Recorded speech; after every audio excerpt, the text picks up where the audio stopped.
a lot of the times sellers have cameras everywhere. So don't be like talking shit about their house. Because if they hear they're not going to want to sell it to you, right? Yeah. They want to sell it to someone that like really loves the house and really wants the house. If there's anything negative that you're thinking, just like take it with you until you leave in your car, then you can talk about it. No, I didn't know that. Yeah. Look at these damn walls. They suck. Yeah, exactly.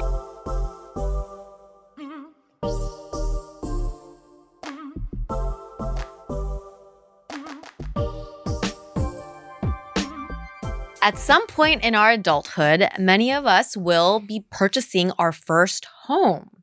This is a topic that the ABG community has been very vocal about. We've gotten a lot of requests for this episode. So today we are very excited to have realtor Jessica Lee on our podcast. Welcome, Jessica. Thank you. Thank you guys so much for having me. Of course. Well, what's really cool is that you're also friends with Mel, right? Yeah. Yeah.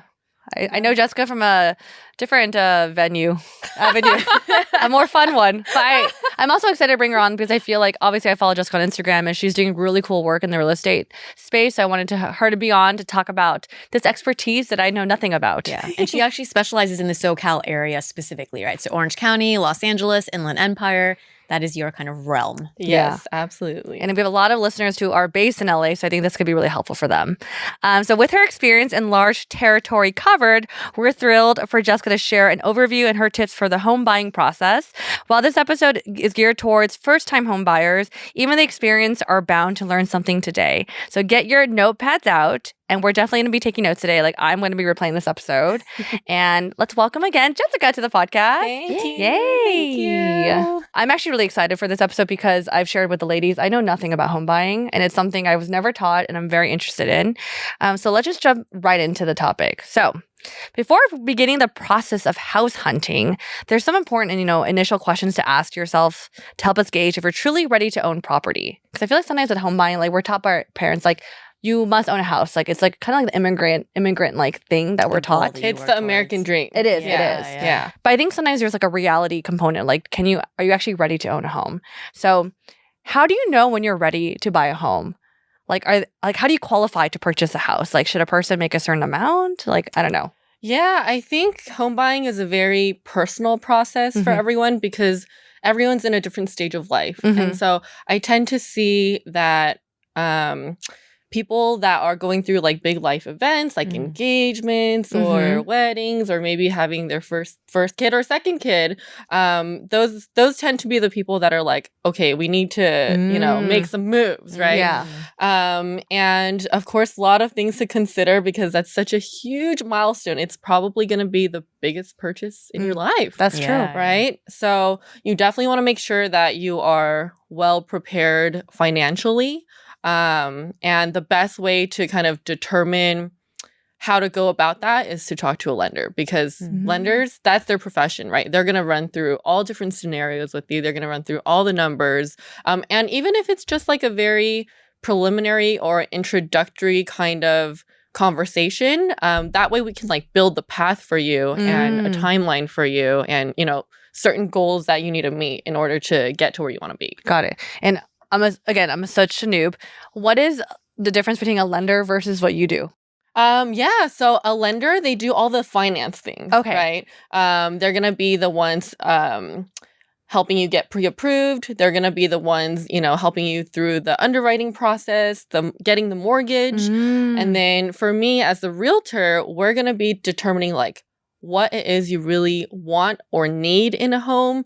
I'm letting you know what the market is doing, what to expect when we are going into a purchase, what the steps you're looking for, and then like really the negotiation. So like once we get to the offer stage and whatnot, really helping you get your offer accepted or negotiating for you, that kind of thing. I didn't know there's a lender. I was like, what is that? So the lender's the good person to talk to about all of like the financial aspect of it, right? Yes, absolutely. And any realtor will have like good lenders that they work with and lenders that they trust. Got it.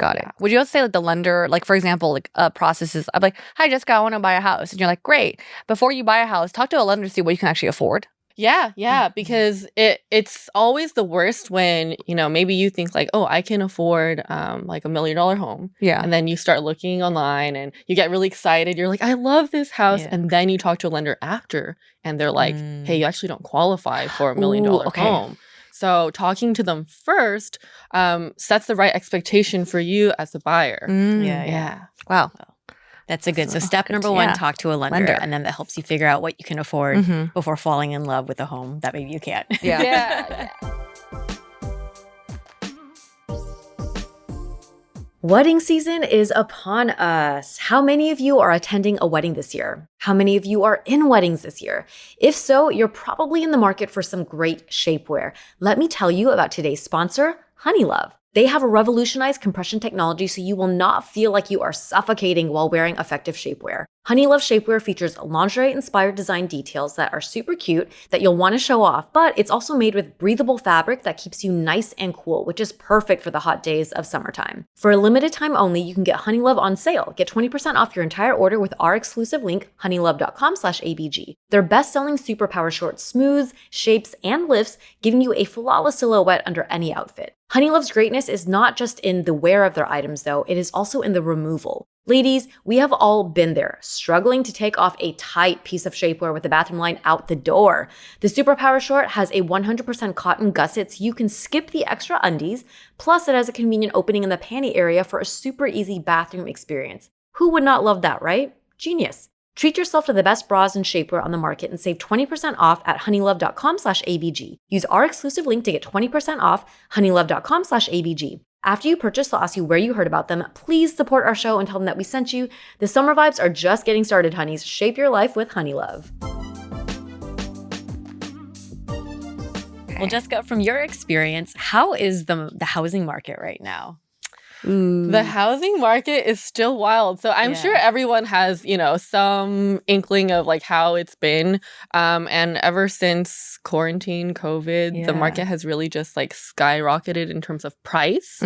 And although the last year it has settled a little bit, like instead of like a 20% appreciation in 1 year, it's maybe like around 5%, which is like the standard. It's still very competitive because there's not a lot of inventory, still a lot of buyers, and honestly, we're still dealing with multiple offer situations, bidding wars. So it's a little tougher for buyers out there right now. Little easier for sellers. Oh, I see. Okay. But that's why you get a good realtor to guide you through all that. Yeah. Have you noticed any trends on who is like purchasing more? Do you have a lot of like millennial clients versus or like what is kind of the demo of people who are purchasing right now? Yeah, definitely millennials.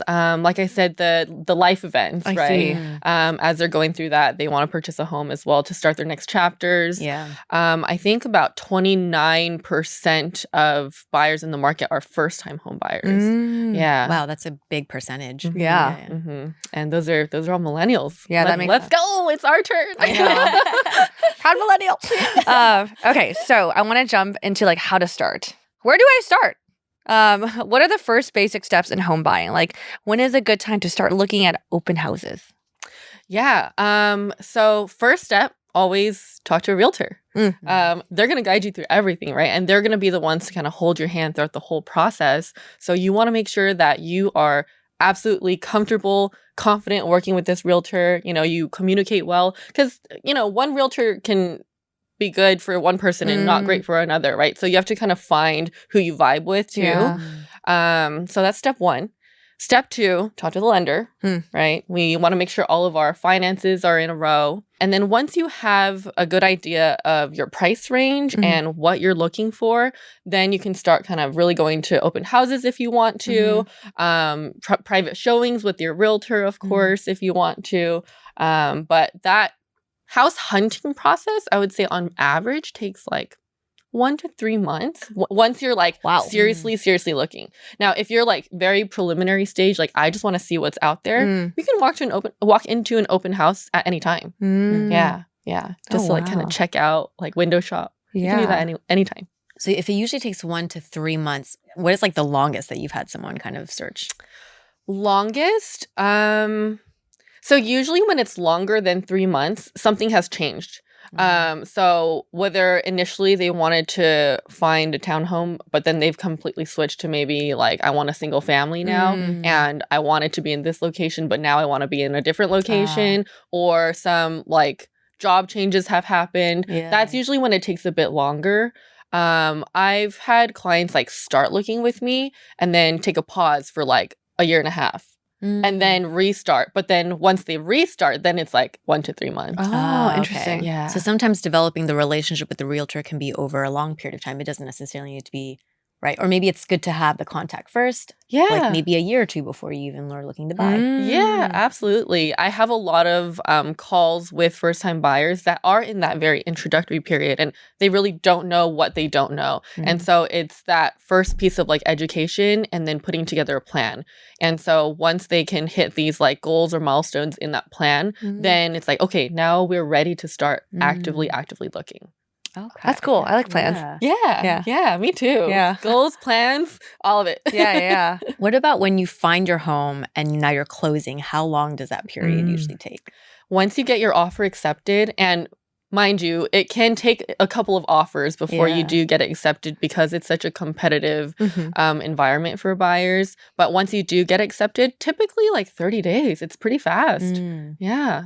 It can be shorter than that. I've done like 14-day closes. That's really wow. Yeah, very fast. But standard is about 30 days. Oh, wow. That's actually, I don't know why I thought it'd be longer. Because like, this is a side tangent, but like I hear the word escrow. I'm like, what the hell does that mean? I heard that from friends. I'm just like, what?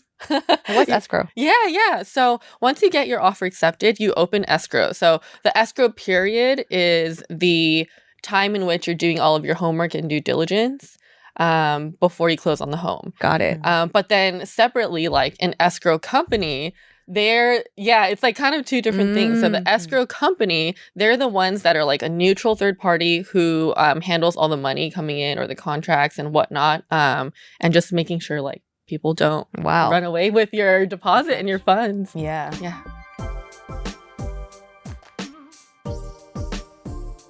To all my wonderful parents and caregivers out there, let's talk about those unforgettable moments with your little ones. The first steps, the giggles, the boundless energy. But let's be real, with a growing and wild child, those moments can also mean unexpected messes, which is why I'm excited to share something that's been a lifesaver for us, Pampers Cruisers 360. Pampers Cruisers 360 is the must-have baby-proof diaper. These slide on like a pair of pants, unlike ordinary diapers with tabs or tapes that your escape artist can rip off. And trust me, thanks to its 360-degree stretchy waistband, it can help save you from some serious messes and keep your baby comfy. With up to 100% leak-proof protection, you can let your little one explore and play. And when it's time for a change, it's as easy as ripping the sides, rolling it up with a disposable tape on the back, and you're done. Simple as that. Try Pampers Cruisers 360 with the new Pampers Free and Gentle wipes for healthy baby skin. They're made from 100% plant-based cloth that grips the mess. With Free and Gentle, mess meets its match. Let your little one live wild and mess-free because every adventure should end in smiles, not cleanups. For trusted protection, trust Pampers, the #1 pediatrician recommended brand. I'm curious, like how right now in the last like couple of months, how many offers are people typically putting in before they like get accepted? Yeah, that is so variable. I've worked with clients where the first offer we put in, they get accepted. Wow. But I've also worked with clients where, maybe we're putting in like 15 offers. I know it gets a little tiring and discouraging for buyers when it gets to that point.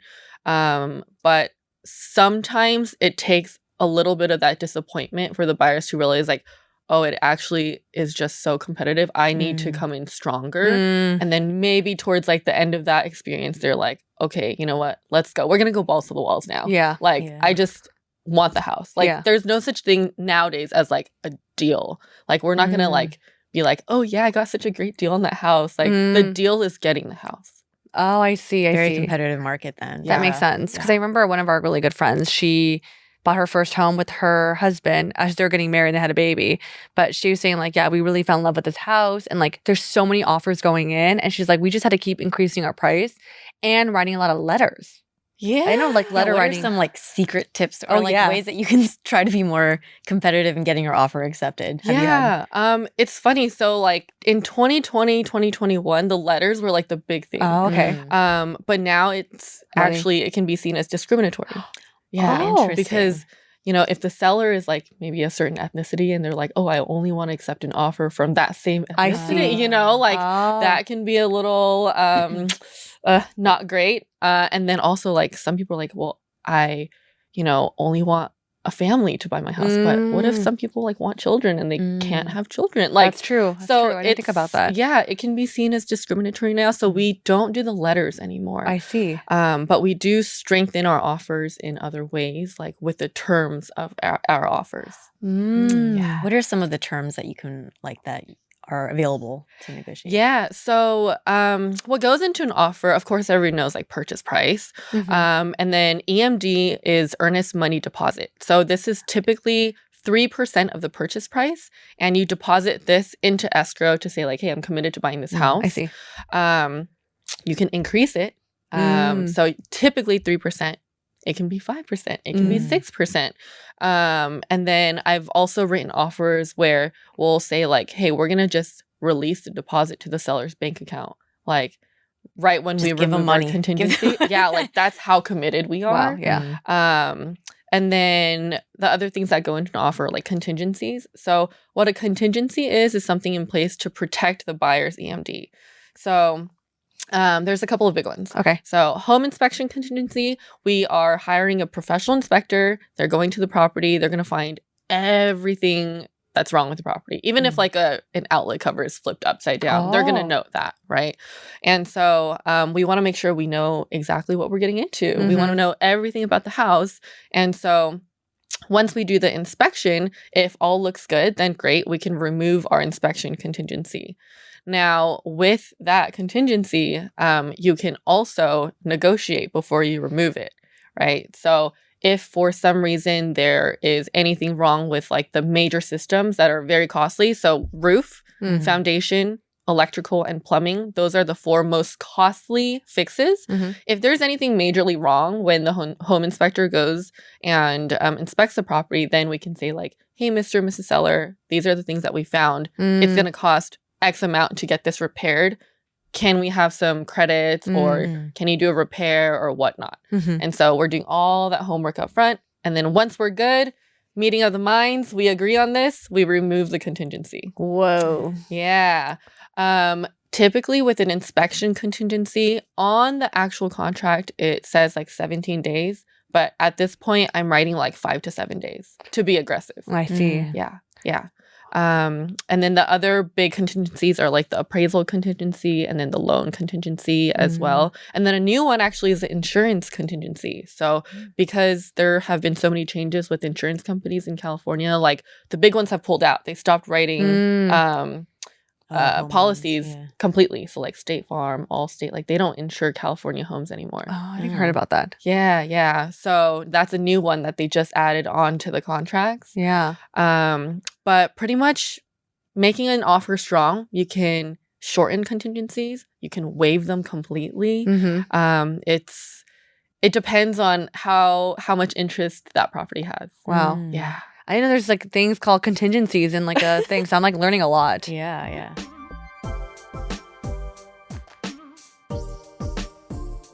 Okay, so one thing I also want to ask you is, it sounds like you also have a lot of like first-time buyers. I do. So our friends who've purchased their first home often call this property, a starter home. Like, what does that mean? Like, what are the implications of a starter home? And like, when buying a first home, how far in the future should we plan? Like, how long should we live in this starter home for? Yeah, so a starter home is really a home that's like, this may not be your dream home. This is not your forever home.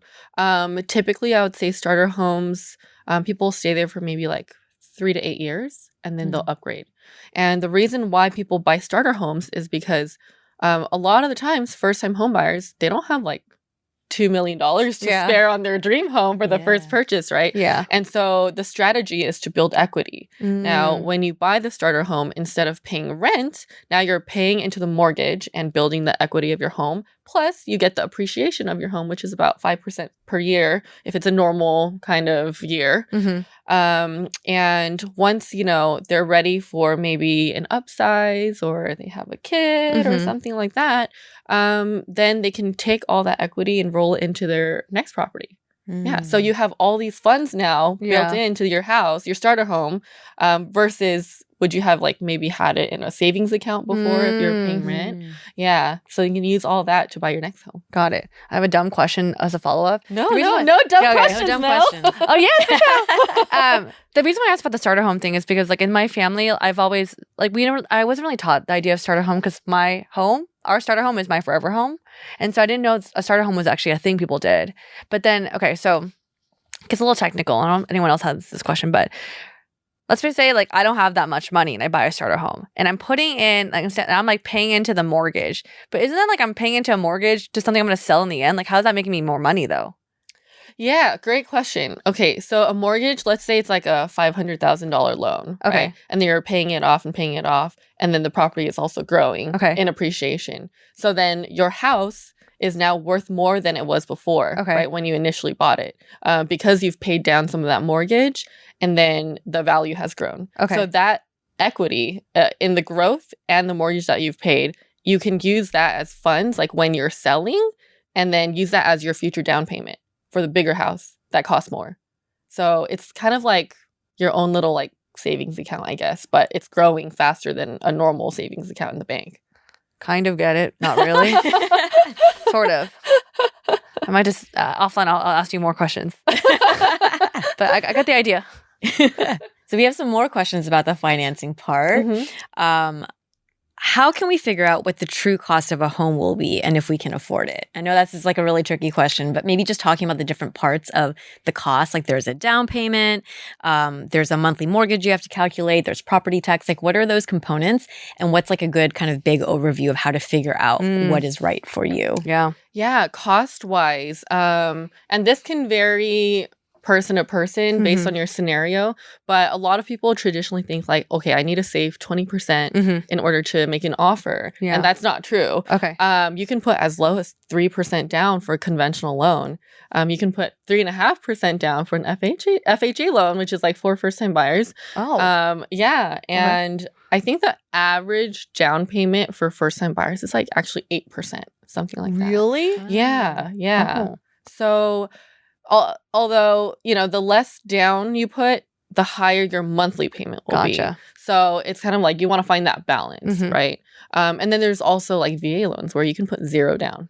So VA is specific to military service members. Yeah. Yeah. And so they can put 0 down. Yeah. The only thing is that if you do put less than 20% down, and I think this is why everyone thinks 20% down is the number to reach. Yeah. If it's less than 20% down, then there's this thing called PMI, private mortgage insurance, which is a small fee that will be added onto your monthly payment.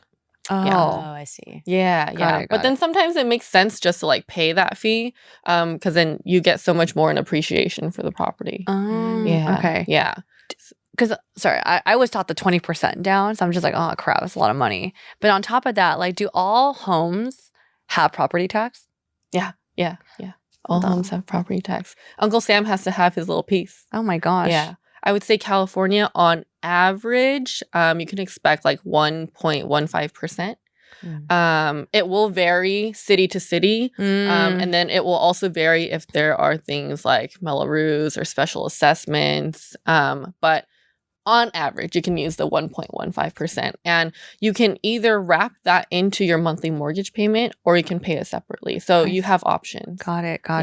Yeah. Sorry, just to add. So if I'm buying a house, the payments I should anticipate is the down payment, have the down payment ready, the property tax, and what's a monthly mortgage? Monthly mortgage is what you typically, it's in replacement of rent, right? Yeah. Okay. Yeah. Typically. So yeah, I like to personally roll in my property tax to the mortgage because I'm forgetful and I just want to set it and forget it and do my auto pay versus oh yeah, oh shoot, I forgot to pay my property tax Yeah, like this month. I'm gonna get a penalty. Yeah. Right? So I typically just roll it in. And that's gonna be like your monthly cost, right? So Gotcha. that's pretty much taking place of rent. Got it. And then in addition to the actual purchase, I would say also budget about 2% for closing costs. Closing cost. Okay. Yeah. So closing cost, it encompasses things like escrow fees, title fees, city and county recording fees, notary fees, loan origination fees. There's a lot of fees, Oh and my so God. that's all kind of bundled into closing costs. And then actually a new thing, which is gonna start August 17th. Buyers are now going to need to pay their agent themselves. So historically, the seller would pay for both the listing agent and the buyer's agent's commissions. But because of all the lawsuits happening with NAR, the settlement they agreed to was that starting August 17th, now buyers will need to have an agreement upfront with their realtor that they're going to pay them their commission. Wow. So that's kind of a big one for buyers nowadays. But there's always strategies to kind of help with that too, right? We can always negotiate during our offer process that the seller pay for that amount or a partial amount at least. So it's a big change, but we can navigate through it together. Yeah. Good things to know. I'm just like, sorry, my brain's just like processing down payment, sellers, blah, blah, blah, blah. numbers. Yeah.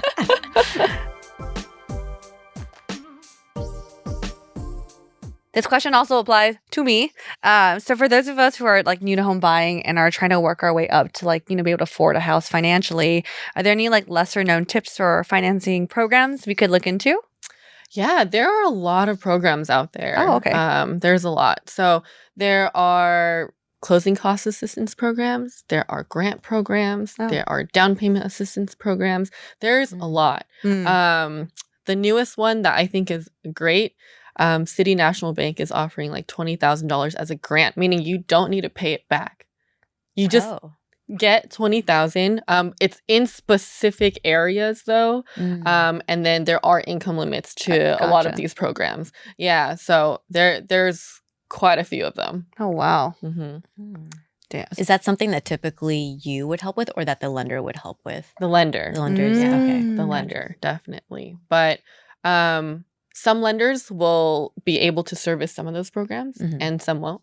And so me as a realtor, I'm always talking to lenders and finding the best programs for my clients. And so I may refer you to like this lender or that lender depending on your scenario. That's so helpful. Yeah. Yeah, that's what I strive to be. Yeah. Oh my gosh. All right. So now we're going to move forward to the hunt. Like pretend now we're like, okay, like I'm ready to buy a home. What are some key considerations when comparing the pros and cons of buying a new home versus an old home? Well, yes. New homes are typically a little pricier, I want to say. And the neighborhoods are typically not as established. Gotcha. Yeah. So maybe they're building in like more up and coming areas, but it's not there yet. But you don't need to do any maintenance for quite a long time because it's brand new. Yeah. Right. And you're going to be the first person to live in it. Yeah. So I tend to see a lot of millennials like they love the new home because then they don't have to think about it. Like they can transition from, maybe being there in their apartment and they had like a building manager who would always help with maintenance. Then they can transition to something brand new where usually new homes, they will have like a 1-year warranty. Oh. And so if something breaks down, then you can call the management company and then have them fix it. So it's like an easier transition, I want to say, for like first time and younger buyers. With older homes, I'll say that the neighborhoods are usually much more established. So like if there's like a great area that is a residential area, there's probably already like a Trader Joe's nearby, I see. That kind of thing. And I tend to think that the older homes, they were built with higher quality materials. Yeah, I'm seeing that a lot too. Yeah. Is that true? Yeah. So I actually live in a new build myself just because it was easy and I found kind of a good deal. Yeah. But my walls are crooked. Oh. So I did my own floors and I had to make my floors crooked to match my To walls. match your walls. Yeah. So because there's such a housing shortage in California, a lot of the builders are just like moving as fast as they can. So they're kind of like overlooking small details like that. And yeah, I think the quality of build in older homes were better. Yeah. That's a hard, I hear mixed, because like I feel like from an investment perspective, everyone thinks like I want better quality. But I personally kind of am more of a convenience person. Like I live in a building right now where I have like security and that kind of a thing. And so I would almost be okay with like the quality being less, but if it's just more convenient. So Yeah. do you see any absolutely. preferences within your clients or?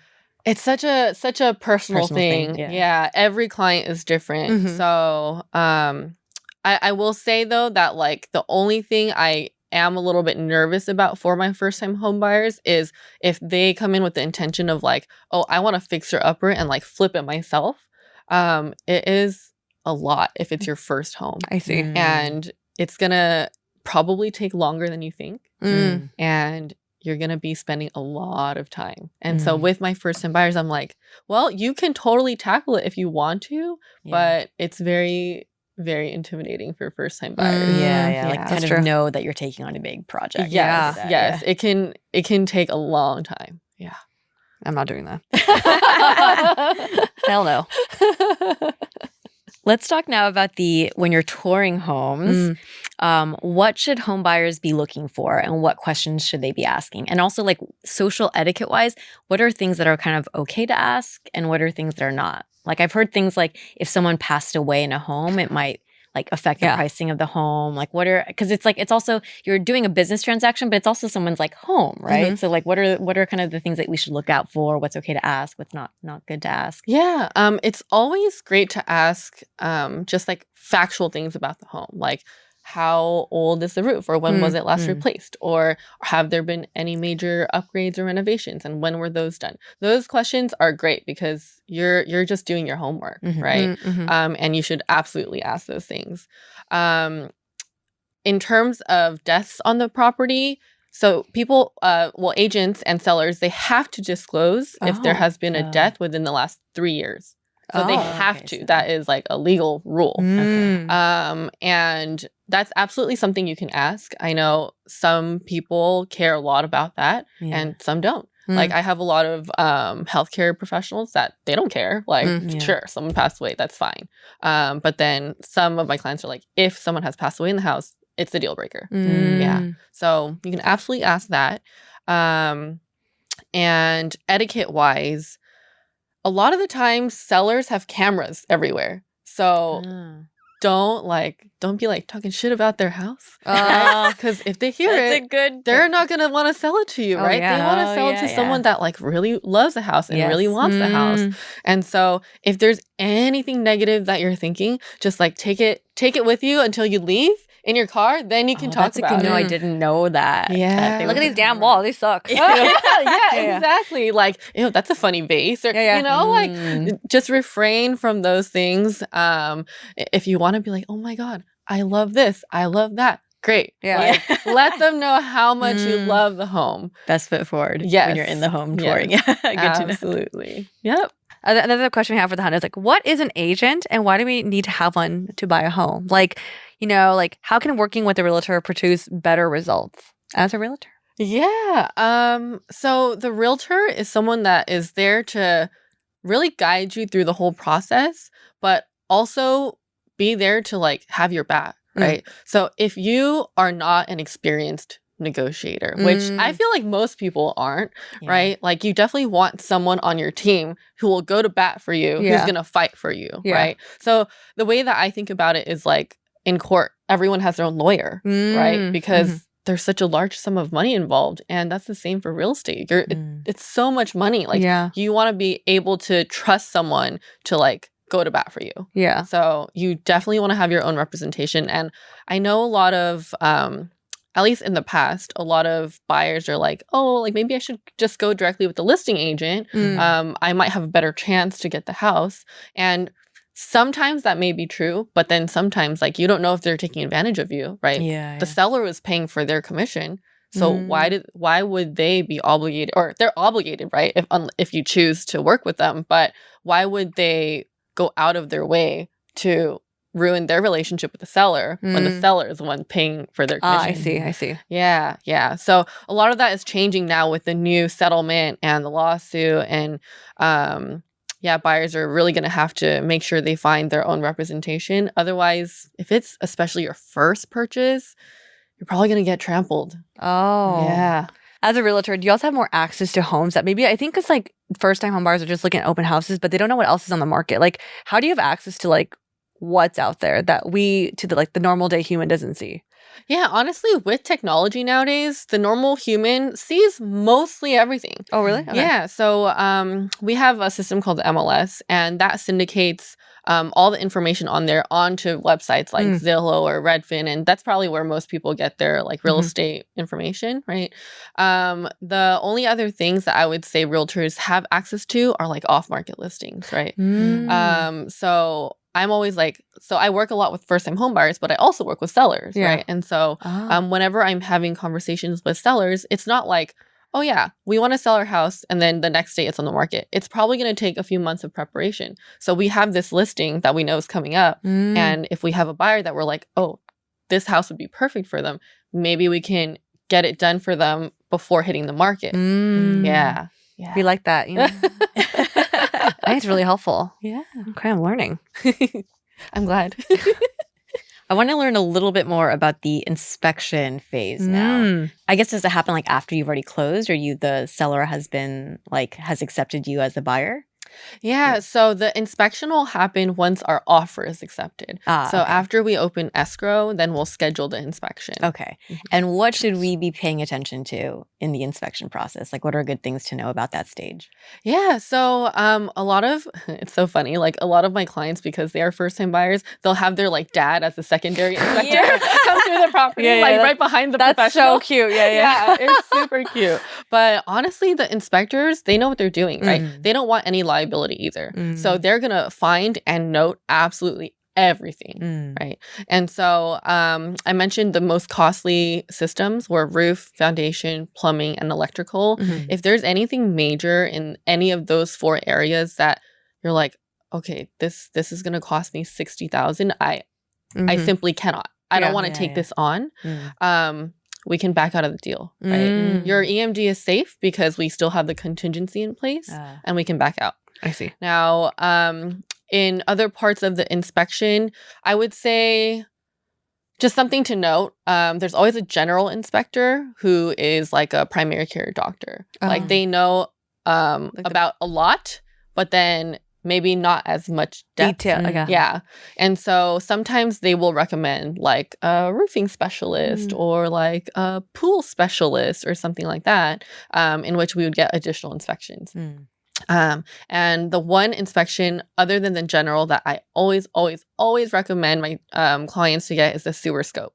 So general inspectors, they can't see inside the walls. They can't see like underground, right? So what a sewer scope does, they just send a camera through all the sewage, and then they'll find anything, like if there's root intrusions from plants, if there's any areas that are like slightly, off, they'll find all that. And a lot of times that's very costly too, right? And that I feel like is one of the surprises that people get a lot, that they're like, oh my gosh, like I own this home now and I have to pay like $50,000 to do what? Like get this repaired. Yeah. So always like be very thorough with inspections, because that's also like our ammo to negotiate, right? Yeah, anything we find, then we can bring back to the seller and say like, hey, this is going to cost this much. Like we need some credits or some help or... For the inspection, is it the seller, the buy? Am I paying for that? Sorry. Yes. Okay. The buyer is paying for the inspection. Oh my Lord. Yeah, and that's usually, it depends on square footage, but typically I would say budget like with both the general and the sewer scope around maybe $800. Oh, okay. Yeah, and I thought like $10,000. I'm like, no. Yeah, maybe $800, and then another cost that the buyer would pay like outside of closing costs and down payment and whatnot is the appraisal fee. So that's gonna be about like, it's kind of similar, like maybe budget around like $600-700 or so. It's an expensive process. I'll say that. Okay, so I think like I think a lot of people are listening are probably thinking about buying their first home with their partner. And I do, and for myself, what do you need to look out for when buying a place with your partner? Like, how do you split the mortgage or like the down payment? Like, I guess like any tips, like the legal implications that might come with buying with someone else. Yeah, I think even just before all the legal things and the way that you vest in a property, you should definitely have like a candid conversation with your partner about finances. Right? Because a lot of people don't talk about that. It's kind of like uncomfortable. Oh, right? for sure. Yeah. But definitely talk about it. Like if you have any debt, like it should be put out on the table, right? Because when you are getting pre-approved for a loan, the lenders are looking for a debt to income ratio.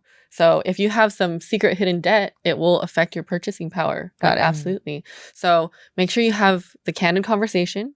And then the most important thing really is like figure out the monthly payment that you're comfortable with. Because sure, there's like purchase price, property tax, whatever. But really like your day-to-day is like, okay, this is my monthly payment. So figure out that number. And then when it comes to vesting, there are a lot of different ways you can vest. So if you're married, there's like community property. If you're not married, you can do like joint tenancy in common. There's a lot of different kinds of ownership and partnership. So is one better than the other? Like, oh, you saved money. I don't know. I'm just no, not like financially beneficial in any way. It's more so just like how you own it. It's like if you own it like this way, if one person passes, does one person get all of it? Or does it then go to like their whoever they've willed it to? Or it's just like how you own it. Oh, I see. Okay. Yeah. Good to know. Wow. Well, we have covered so much, Jessica. Thank you so much for helping us understand this crazy, really complicated process. As we wrap up, for our listeners out there who are looking to be first-time home buyers, what's like the one piece of advice that you want to leave them with? One piece of advice, don't give up. It is, that's a good. It can be daunting and it can be very tiring, but at the end of the day, it's going to be so worth it. Your home is going to appreciate in the long term. It's going to be one of your best investments, and also the place where you make all of your memories, right? So don't give up. Well, thank you so much for joining us, Jessica. I feel like I learned a lot in this like short amount of time. I feel like I might have some follow-up questions, and which I will DM you. And with that, like actually, like if our listeners have like questions or like they want to follow along and maybe like tap you as a realtor, where can they find you? Yeah, Instagram is probably the best place. It's jessicalee.re. I'm happy to help. Well, thank you again, Jessica. And with that, we'll catch you on the next episode. Bye. Before we wrap up today's episode, we want to give a quick shout out to our ABG bestie. And this one is very special because it's Andrew Musino, who's actually one of our really good friends. Thank you, Andrew. That's awesome. It always means so much when like a friend supports us. I know. Andrew's one of the most funniest people in our lives. I think he's guaranteed a chuckle from us. Thank you so much, Andrew. We'll see you on the weekend. Thanks, Andrew. Thanks, Andrew. Love you.